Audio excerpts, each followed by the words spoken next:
Poetry. Poetry came to me through, unfortunately, alcoholism. 5 years sober now. I'm thankful to God for that. Poetry for me is it's a place where I can let loose. I can become free.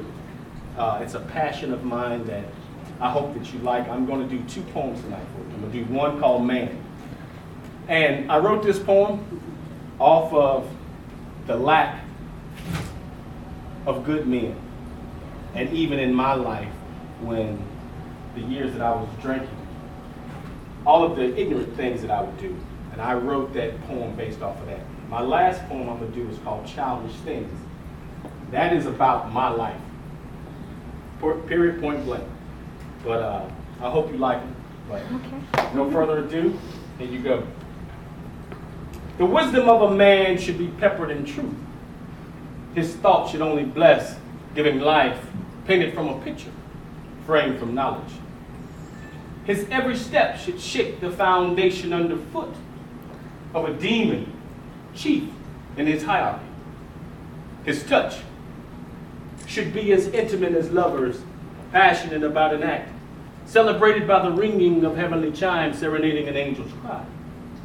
His stance should depict warrior, chiseled frame, etched by a genealogy reminiscent of a Moor's king. But today my eyes deceive me of chaotic thinking of fools lost in the shuffle. Slave tendencies plague every thought known to man. His hopeless action speaks volumes for the hearing impaired, so his speech is limited to closed caption. Teaching a would-be fool to be a fisher of fools only demonstrates the nature of the foolish. His misguided tongue has coerced young men to be devoured by an ignorance, striking the resemblance to the legend of Adam. Ill-advised words sputters lies to young faces, seeking love from their estranged heroes, preparing a would-be warrior to war. There is no victory. When you're taught that your thinking is restricted to your circumstances, shackles mentally enslave generations to perpetuate the original man's ignorance. Our hopes need to be nourished by wisdom poured from the belly of Solomon, giving directions to footsteps stagnated by same way thinking, hoping change is coming. To embrace the nature of our shortcomings humbles our movements, placing our pawns, rook to bishop, queen to knight, clearing the diagonal. Strategically biased from habits learned from youth, telling yourself, I'll never be like him. Feed your need for speed, colliding head-on with self, never being taught to drive. This frail nature, covered in an exterior, outlined in man.